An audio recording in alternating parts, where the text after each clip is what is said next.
¿Cuántos litros de leche dará una vaca en su vida? Lo mismo que de bajada. Lo mismo que de bajada. No entendiste el chiste. ¿Cuántos litros de leche da la vaca en su vida? Lo mismo que de bajada, ¿no? En su vida, de bajada. Hay que explicarles, ¿no? Recién lo entienden. Gracioso, ¿no? Bueno, este chiste viene a propósito del Evangelio. Dice que Jesús subió con sus discípulos al monte para orar. Jesús subió al monte para orar con sus discípulos. Hablando de discípulos, también les cuento un chiste de los discípulos, ¿ya? Dice que, este es un chiste moderno. Jesús se va al aeropuerto, aquí Jorge Chávez, ¿no? Con todos los discípulos.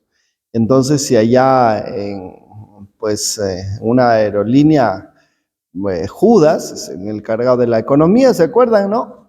Pregunta, señorita, ¿tienen pasajes para El Salvador? No, ya no tenemos pasajes para El Salvador. Jesús, te quedas. Judas es tremendo, ¿no? Hay muy buenos chistes de Judas. de Judas. Dice también que están los discípulos en el cielo y los discípulos están preguntando, pero dice, ahora se habla tanto de la droga allá en la tierra. En los tiempos no había esas cosas, ¿no? ¿Cómo será ese tema de la droga? Y entonces le preguntan al Señor y le dice, bueno, si quiere un poquito aprender, a ver, para hacer un análisis, pues vayan a ver a la tierra y traigan drogas. Entonces, si se van y llegan justamente para allá, Mateo, ¿qué has traído? Yo traje pasta básica de cocaína. Bueno, ya. El otro, ¿tú qué has traído? Yo marihuana. Y así cada uno. Judas, ¿tú qué has traído? La policía, él es el jefe. El chiste de Judas, muy bueno. Él es el jefe. Bueno, dice que Jesús subió a la montaña para orar. Y pasó la noche orando. Pasó la noche orando. Y cuando amaneció en pleno día, dice que llama a sus discípulos y de entre ellos elige a 12 apóstoles y empieza a nombrar a cada uno de los apóstoles. Aquí hay una gran enseñanza, la enseñanza del discernimiento, que justamente hemos hecho temas aquí, porque no sé si uno o varios temas sobre el discernimiento, que nos invita el obispo a reflexionar sobre ese tema. Necesitamos discernir. La palabra discernimiento, no sé, es cernir, ¿entiende la palabra cernir? Antiguamente las abuelas tenían los sedazos y ahí justamente ponían la harina caía pues la harinita debajo y lo más áspero quedaba arriba, ¿no? Discernir es cernir. Discernir es cernir. Entonces, el discernimiento es un proceso que implica reflexión, oración, estudio a veces, ¿no? Para buscar la voluntad de Dios. ¿Qué es lo que quiere Dios? Porque a veces podemos hacer nuestros caprichos. Podemos hacer nuestro capricho, lo que nosotros queremos, pero no hacemos lo que Dios quiere. Y hay que preguntarnos qué quiere Dios de nuestra vida. A veces es fácil darnos cuenta qué quiere Dios, basta que veamos los mandamientos de la ley de Dios. Pero hay otras cosas que no se pueden discernir solamente con el tema de los mandamientos. Por ejemplo, se van a casar los jovencitos y el joven tiene que pensar, el joven o ella tienen que pensar, esta chica de verdad es lo que Dios quiere para mí. Entonces, cuando uno tiene que tomar una decisión importante, tiene que reflexionar, tiene que orar, tiene que consultar, tiene que discernir. Y eso es lo que vemos. Jesús va a tomar una decisión. ¿Cuál es esa decisión que va a tomar el Señor? Va a elegir a sus apóstoles. Va a elegir a sus apóstoles. Y por eso dice que pasó la noche orando, en oración. Es decir, la noche es el signo de la duda. Cuando uno no tiene claras las cosas, los jesuitas siempre recomiendan que en tiempo de turbación no hay que tomar decisión.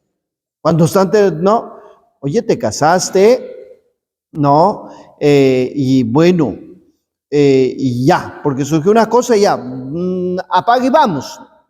Porque dicen que cuando recién se casan, mi amor, recuesta tu cabecita, pasa el tiempo y quita tu cabezota, ¿no? Quita tu cabezota.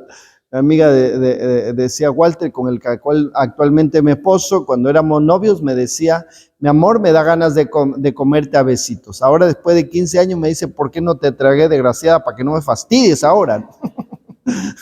Entonces pasa el tiempo y ya tienen ganas de separarse. Bueno, quizás ya está a punto de terminar, pero hay que pensar, hay que discernir qué quiere Dios, ¿no? Entonces hay que buscar siempre la voluntad de Dios. Y cuando están los ánimos exacerbados, no es bueno tomar decisiones, sino hay que discernir. Y cuando ya uno está calmado, ya tiene claridad, es donde toma decisión. Y eso es lo que vemos. Jesús dice que subió a la montaña y pasó la noche orando. Y cuando amaneció en pleno día, es ahí precisamente donde el Señor toma la decisión, elige a sus discípulos en pleno día. Hablando de día, también les cuento un chiste de día. Este de días, ¿no? Dice que un amigo le dice a su amigo, oye, ¿vas a venir a la fiesta? No, mi esposa está embarazada de Días. Dile que Días también venga a la fiesta. Dile que Días también venga a la fiesta, ¿no? Entonces, el Señor elige a sus apóstoles en pleno día, en la claridad. Ya después de haber orado, reflexionado, Él elige a sus apóstoles, ¿no? Es bueno darnos cuenta.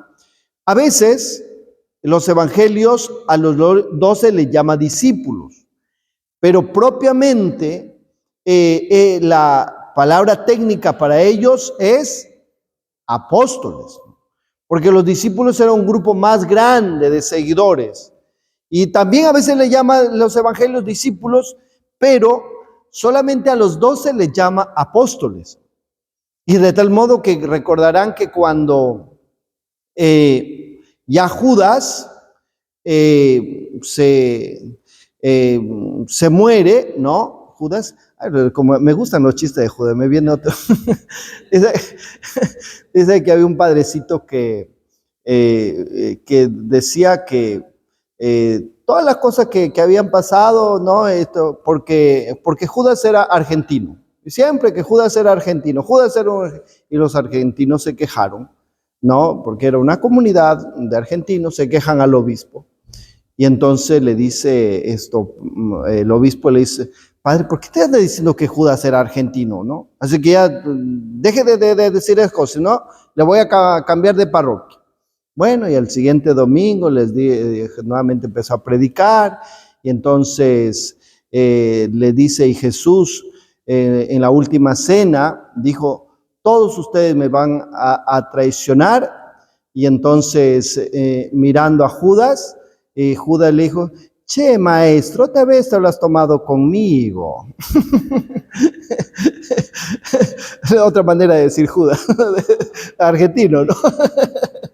Ay, no.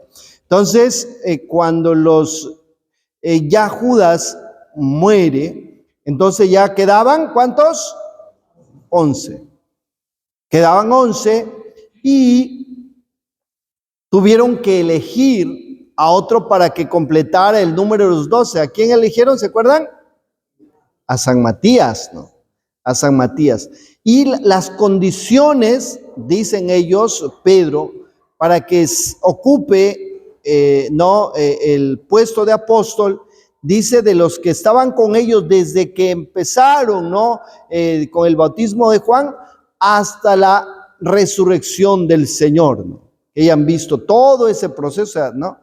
A Pablo también se llama el apóstol. Es una de las excepciones, que a Pablo se le llama apóstol, ¿no? Pero él sí no perteneció al grupo de los 12, ¿no? Pero se le da el título de apóstol. Pero en los evangelios, como le decía, los 12 o apóstol solamente se le da al grupo de los 12, al grupo. Y hoy día vemos que el Señor elige a sus 12 apóstoles. Y con esa elección, el 12, ¿qué significa? Las 12 tribus. El número 12 representa al pueblo de Israel. Y cuando Jesús elige a 12 apóstoles, quiere decir que está creando el nuevo pueblo de Israel, que es la iglesia. La iglesia es el nuevo pueblo de Israel, ¿no? Entonces, todo un símbolo. Y entonces, esa iglesia, ese nuevo pueblo que Dios elige, tiene, si ustedes se dan cuenta, como el que inicia la lista de los apóstoles, ¿quién es? Pedro. Siempre en todas las listas de los apóstoles, siempre encabeza Pedro, lo cual quiere decir que es tan importante también el ministerio petrino, el ministerio del Papa. Entonces, pero lo que vemos de fondo, como le decía, el tema principal es que Jesús elige a sus apóstoles, y esa elección lo hizo a través de un proceso de discernimiento. Habrá pensado, habrá reflexionado, ¿no? Y también vemos que ora. Con lo cual nosotros también tenemos que aprender a reflexionar, a discernir, a pensar, ¿no? Y a orar, ¿no? Para que busquemos siempre la voluntad de Dios. Porque para un cristiano siempre tiene que buscar la voluntad de Dios. ¿Qué quiere Dios? ¿Qué quiere Dios de mí? ¿Qué quiere Dios de esta actitud? ¿No? Veo por ahí una persona y le tuerzo la jeta y ¿querrá Dios eso? Bueno, está bien, no me llevo bien, pero por lo menos a lo mejor buenos días, buenas tardes, educadamente. Entonces, el discernir nuestras actitudes, nuestras cosas, ¿no? ¿Qué quiere Dios? Para un cristiano siempre tiene que optar por la voluntad de Dios. Y eso es esencial. María hace la voluntad de Dios. Jesús dice, ¿quiénes son mi madre y mis hermanos? Los que hacen la voluntad de Dios. Padre, si es posible que pase de mí este cáliz, pero que no se haga mi voluntad, sino la tuya. Entonces, se dan cuenta que Jesús hizo una opción fundamental por la voluntad de Dios. Y con eso hay una lección que nosotros siempre tenemos que andar en búsqueda de hacer la voluntad de Dios y no nuestros caprichos. Porque a veces podemos ser nuestros caprichos y no la voluntad de Dios. ¿Qué decimos en el Padre Nuestro? También aparece la voluntad de Dios en el Padre Nuestro. Hágase tu voluntad en la tierra como en el cielo. O sea que en el cielo se hace la voluntad de Dios y en la tierra muchas veces, cuantiosas veces, no se hace la voluntad de Dios y la tierra se aparecerá más al cielo cuando nosotros hagamos la voluntad de Dios. Cuando nosotros, los cristianos, los seres humanos, hagamos la voluntad de Dios. Este es un mensaje no solamente para nosotros, sino para todos. Todos los seres humanos tienen que preguntarse y plantearse qué es lo que quiere Dios de mi vida, de mis acciones. Los políticos tendrían, ¿qué es lo que quiere Dios? Hay mucho capricho. El mundo está como está porque los seres humanos hacemos lo que se nos da la gana. Pero si hiciéramos la voluntad de Dios, las cosas cambiarían. Entonces la tierra se parecería más al cielo. Porque decimos, hágase tu voluntad en la tierra como en el cielo. Y esa es una gran lección, como les decía, que Jesús hace la voluntad de Dios, busca, discierne, y nosotros también tenemos que discernir, tenemos que buscar siempre hacer la voluntad de Dios. Se ponen de pie.